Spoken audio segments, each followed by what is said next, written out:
नमस्कार प्रेक्षक, C news Pune वृत्तदर्शनमध्ये आपलं स्वागत। चंद्रकांत दादा पाटील यांनी पुणे मेट्रोची आज पाहणी केली आणि उर्वरित 33 किलोमीटरचा मार्ग लवकरच पूर्ण होईल असं त्यांनी पत्रकारांना सांगितलं। पायाभरणी करायला ते येणार होते, प्रचंड पावसामुळे आले नाहीत, ऑनलाईन गेलो। त्याची सुरुवात झाली, पण ते पूर्ण व्हायला 3 वर्ष लागतील।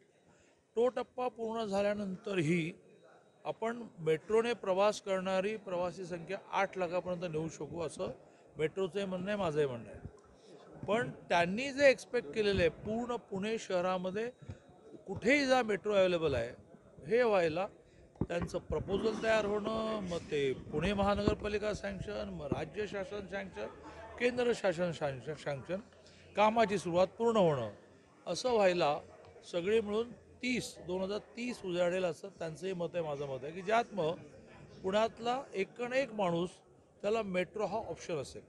आज काही ठिकाणी त्याला ऑप्शन आहे, काही ठिकाणी नाही।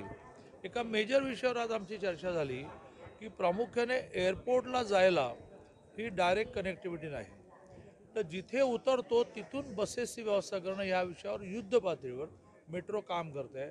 मी पण माझी काही तयारी त्यात दर्शवली, ती आता मी तुम्हाला सांगण्याचं कारण नाही किंवा मी यात मदत करतो, पण मेट्रो ही जर एअरपोर्टपर्यंत जाऊ शकणार नसेल, कारण ती मूळ प्लॅनमध्येच नव्हती। अनेकांचं म्हणणं आहे की ती मूळ प्लॅनमध्ये नव्हती, कारण आपलं एअरपोर्टच शिफ्ट करण्याचा विषय चालला होता, मग कधी चाकण कधी पुरंदर, त्यामुळे मूळ प्लॅनमध्ये नव्हती। मग मूळ प्लॅनप्रमाणे उतरल्यानंतर एअरपोर्टपर्यंत जाण्यासाठी एक बस सर्व्हिस असावी, PMPLची असेल किंवा मेट्रोची असेल, यावर युद्धपातळीवर काम सुरू आहे।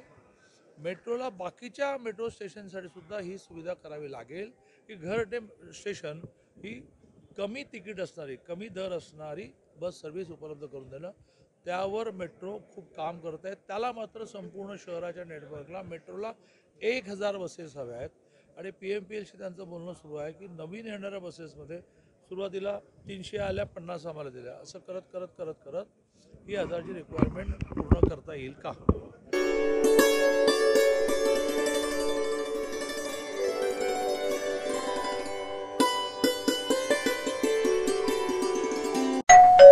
अहो उठा ना, ऑफिसला नाही का जायचं?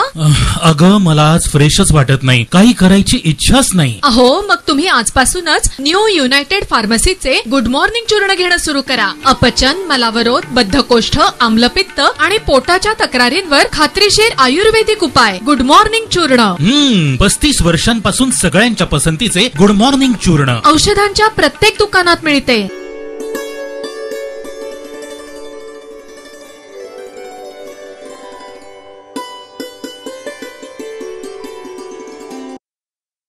डॉक्टर नीलम गोरे, उपसभापती, महाराष्ट्र विधान परिषद यांनी पत्रकार परिषदेमध्ये नागपूर येथे जे हिवाळी अधिवेशन झालं त्याची एक बैठक पुण्यामध्ये त्यांनी घेतली होती आणि त्यानंतर पत्रकारांशी बोलताना त्यांनी या अधिवेशनात काय घडलं याचीही माहिती। नुकतं जे हिवाळी अधिवेशन झालं त्या हिवाळी अधिवेशनाच्या नंतर प्रत्येक अधिवेशनाच्या नंतर मी ज्याला आमदार फक्त होते त्यावेळेला आणि उपसभापती असल्यापासून सुद्धा सातत्याने आपल्याशी संवाद साधते आणि हे अधिवेशन एका अर्थाने पलाटणी देणारं, नवीन पर्व सुरू करणारं, त्याचबरोबर एक ज्याला आपण माइलस्टोन किंवा मोठा ऐतिहासिक म्हणता येईल अशा स्वरूपाचं महत्त्वाचं होतं।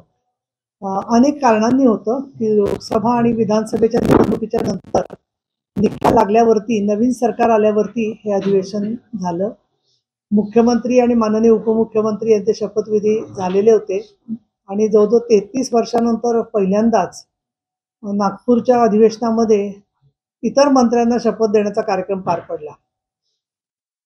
या अधिवेशनामध्ये अधिवेशन संपता खातेवाटप सुद्धा झालं आणि त्याचबरोबर जी विधेयकं सभागृहामध्ये मंजूर झाली त्या विधेयकांच्या पैकी कारागृहांच्या संदर्भातलं विधेयक, त्याच्यानंतर सिद्धिविनायक मंदिराची मुदत 3 वर्षापासून प्रत्येक सदस्याची 5 वर्ष करण्याचा निर्णय, तसंच संख्या सदस्यांची 9 वरून 15 वरती करण्याचा निर्णय घेणारं 24 क्रमांकाचं विधेयक,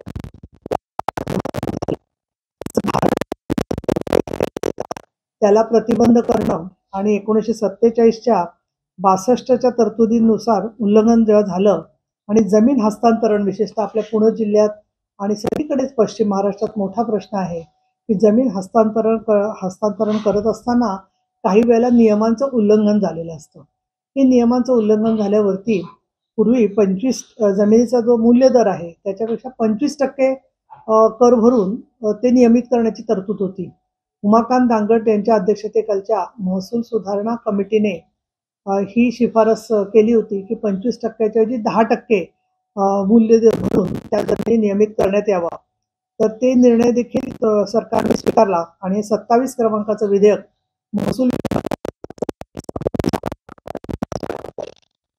अखेरीस आपला एक सगळ्यांचा जिव्हाळ्याचा विषय असतो तो म्हणजे दुर्ग किल्ल्यांच्या संदर्भामध्ये. तर सगळे जे दुर्ग किल्ले आहेत तसंच पुरातत्व विभागाच्या अखत्यारीमधली अनेक पुराण स्थळं आहेत, शहरात सुद्धा अशी स्थळं आहेत.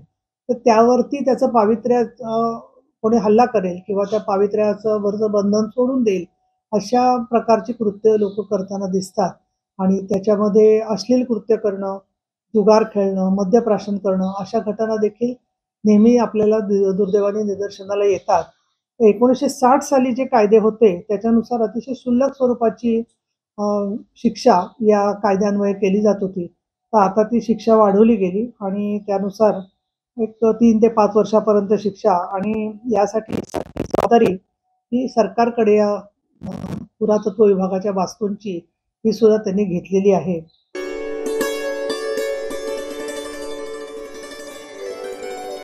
हिंदू आध्यात्मिक सेवा संस्थेतर्फे हिंदू सेवा महोत्सवाची संत संमेलनाने सांगता करण्यात आली. SP कॉलेजच्या मैदानावरती किमान 2 लाख हिंदूंनी भेट दिली असं सांगण्यात येतं. जैसे आदमी लोग क्या होगा, सुदुख मिजरेबल हो जाएंगे, बहुत दुखी हो जाएंगे.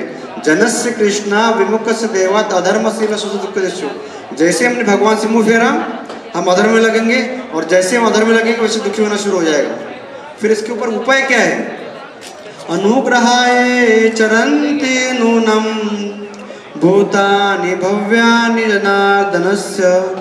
तो जो लोग ऐसे भगवान से मुंह फेरे हुए, अधर्म में लगे हुए, दुखी है, उनके ऊपर अनुग्रह करने के लिए जो भगवान के जो भक्त होते हैं वो पूरे जगत में भ्रमण करके उनको फिर से भगवान की तरफ लेके जाते हैं. तो साधु संत का यही कार्य है कि इनको मार्गदर्शन करके प्रबोधन करके फिर से भगवान की तरफ जोड़ना है. क्योंकि हम कितना केयर कर पाएंगे तो भगवान ही सबका केयर कर सकते हैं. अभी अगर हम व्यक्तिगत जीवन में देखेंगे हमारा साधना कितना है, कितने लोग भगवान का नाम का जप करते हैं, कितने लोग भगवान को भोग अर्पण करते हैं, कितने लोग भगवान तुलसी महाराज का सेवा करते हैं, नहीं के बराबर है. तो हमें यही करना जो संत तुकाराम महाराज ने बताया, गीता भागवती करते श्रवण अखंड चिंतन में ठोबाचे. ये अखंड होना चाहिए. गीता भागवत का श्रवण करना रोज और भगवान का नाम जप करना है और अखंड. तो यही हमको सही मार्गदर्शन करेगा. एक बार हम अगर भगवान को अपना मार्गदर्शक बनाएंगे तो हम सही दिशा में चलेंगे. इसके लिए हमें अलग से कोई एंडेवर करने की जरूरत नहीं है. अभी मैं आपसे एक प्रश्न पूछना चाहता हूँ कि सबसे दुनिया में सबसे ज़्यादा जो करप्शन स्कैम कौन करता है? शिक्षित और अशिक्षित कौन करते हैं? तो क्योंकि हमें ये आध्यात्मिक ज्ञान नहीं दिया कि कैसे भगवान के साथ में जुड़ के सही कार्य करना है. जगद्गुरु तुकोबाराय कहते हैं, भाग्याचा उदय तेहे जोड़ी संत पाए. हमारा भाग्य कब कहलाए? जब हमें संतों का दर्शन हो जाए और संतों के चरणों का हमें आशीर्वाद मिले, ये हमारा भाग्य है. भाग्य तरी नोहे धन पुत्र दारा, निकटवास बरा संता पाई. जगद्गुरु तुकोबाराय कहते हैं, भाग्य मने धन मिले, पुत्र संतान प्राप्त हो जाए, लॉटरी लगे, इसे हम भाग्य नहीं कहते. तो भाग्य हम किसे कहेंगे? कि जब हमें संतों का दर्शन हो जाए, जिस दिन हमें संतों का समागम मिल जाए, इसे हम भाग्य कहेंगे.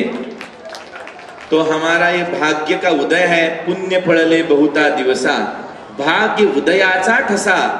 ये तुकाराम महाराज जी की पंक्तियां हमें हमेशा याद रखनी चाहिए. हमारे हिंदू आध्यात्मिक सेवा संस्था के सभी जो कार्यकर्ता है उनके लिए आप जोरदार तालियां बजाएं.